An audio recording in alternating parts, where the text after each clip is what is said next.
Good morning and welcome to my YouTube channel Barnali's Biology. If you like the contents here, then please do like, share and subscribe.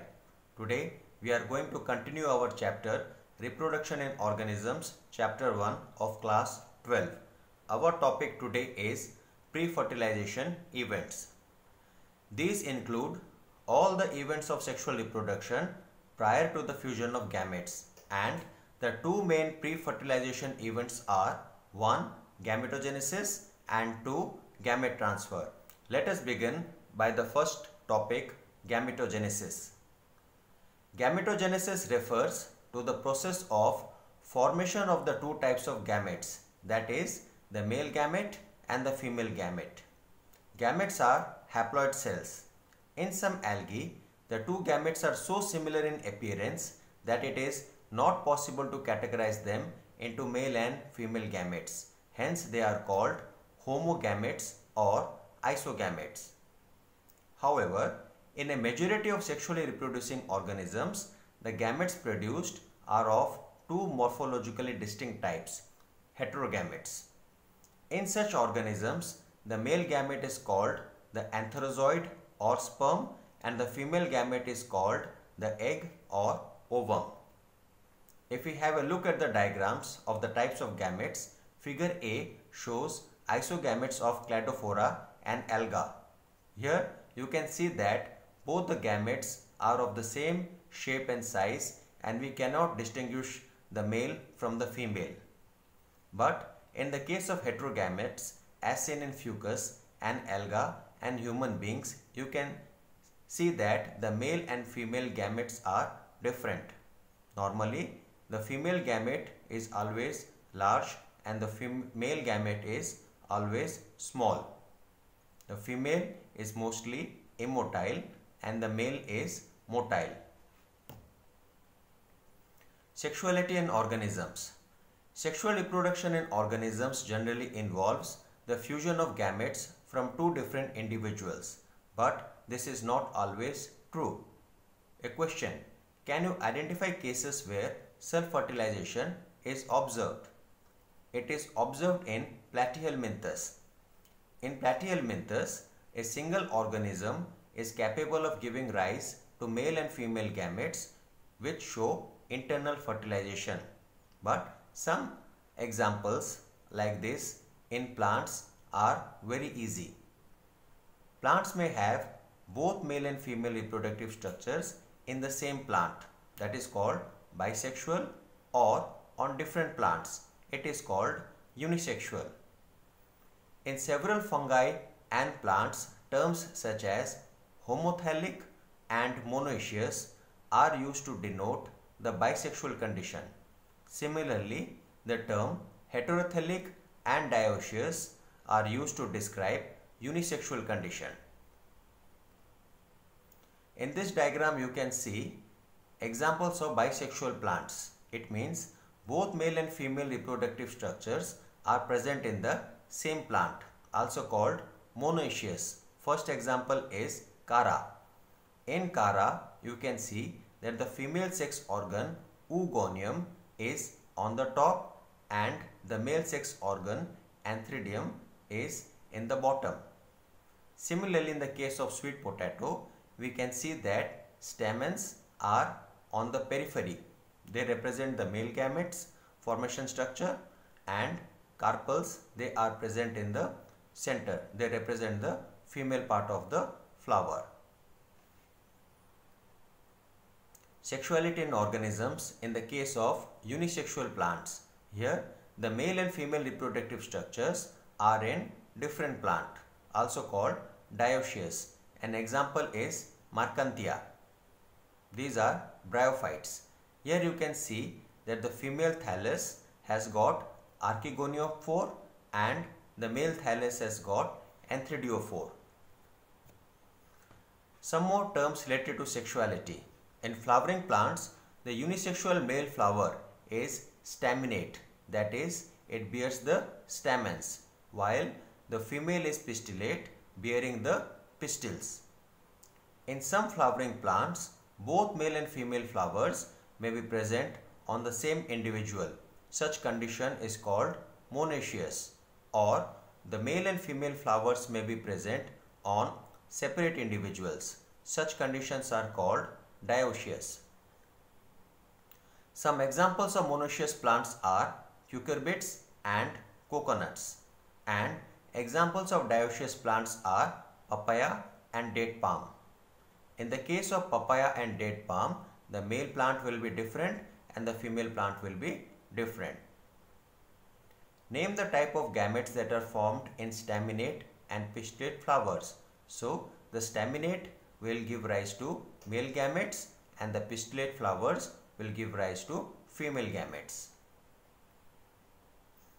Sexuality in animals. Are individuals of all species either male or female, that is unisexual, or are there species which possess both the reproductive organs, that is bisexual? So, in animals, both the types are seen.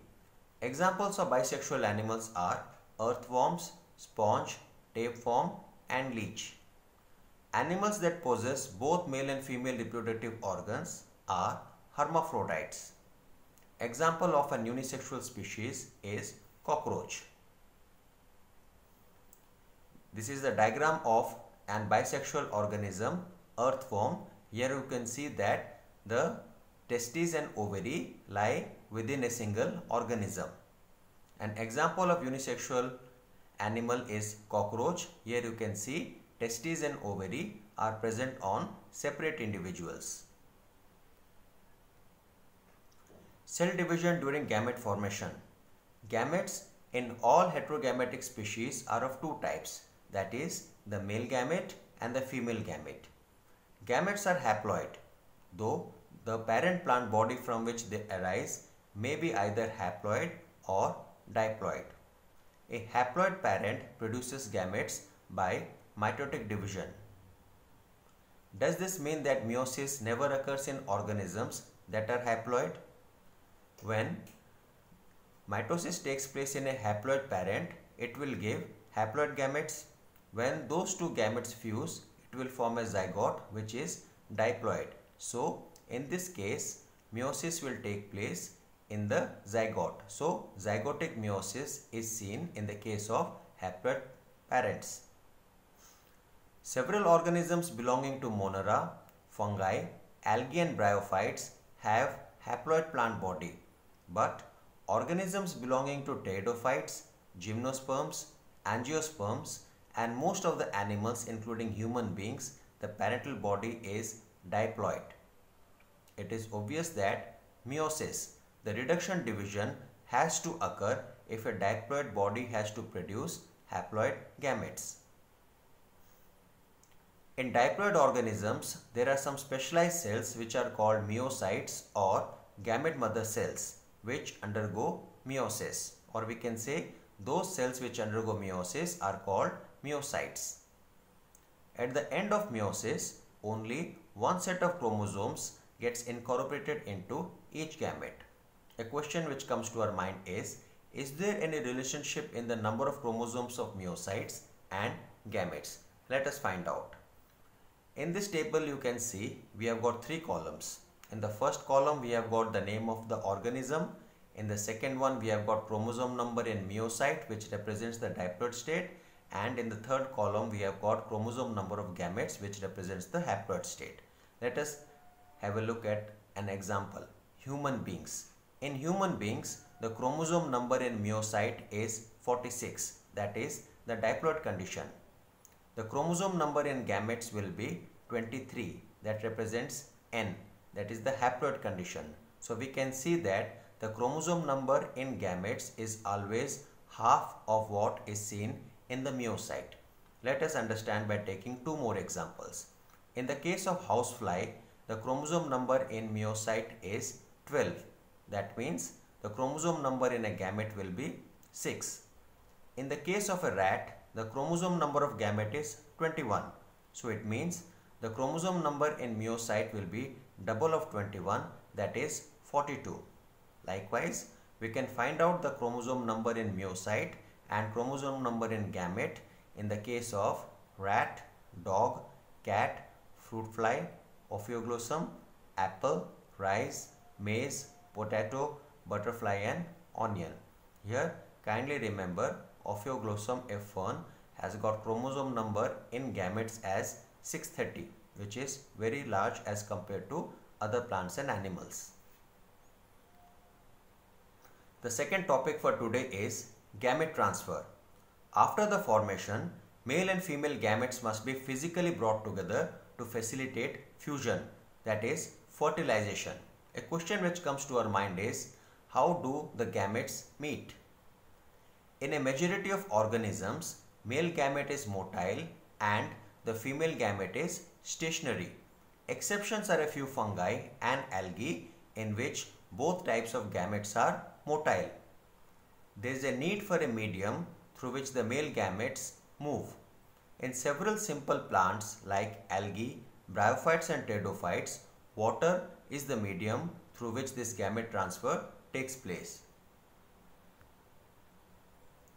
A question which comes to our mind again is, why are male gametes produced in large number? A large number of male gametes are produced because they fail to reach the female gametes. To compensate this loss of male gametes during transport, the number of male gametes produced is several thousand times the number of female gametes produced. Now, what are the carriers of male gametes in seed plants?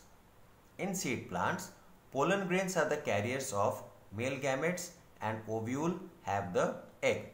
Pollen grains produced in anthers therefore have to be transferred to the stigma before it can lead to fertilization. Now, here in this diagram you can see the diagram A, it represents homogametic contact in algae. That means the male and female gametes here are alike, they are isogametes and both of them are motile. They come close to each other, they fuse to form the zygote and a new individual will be formed. The new individual may undergo zygotic meiosis to again give rise to haploid individuals. The second diagram shows germinating pollen grains on the stigma of a flower. These pollen grains will carry the male gametes to the female part of the plant, that is to the egg. Pollination. In bisexual or self-fertilizing plants, example peas, transfer of pollen grains to the stigma is relatively easy as anthers and stigma are located close to each other. Pollen grains soon after they are shed come in contact with the stigma. But in cross-pollinating plants, including the dioecious plants, a specialized event called pollination facilitates transfer of pollen grains to the stigma. Pollen grains germinate on the stigma and the pollen tubes carrying the male gametes reach the ovule and discharge male gametes near the egg. And after that, fertilization will take place. In dioecious animals, since male and female gametes are formed in different individuals, the organism must evolve a special mechanism for gamete transfer. Successful transfer and coming together of gametes is essential for the most critical event in sexual reproduction, that is fertilization. With this, we come to an end of today's topic.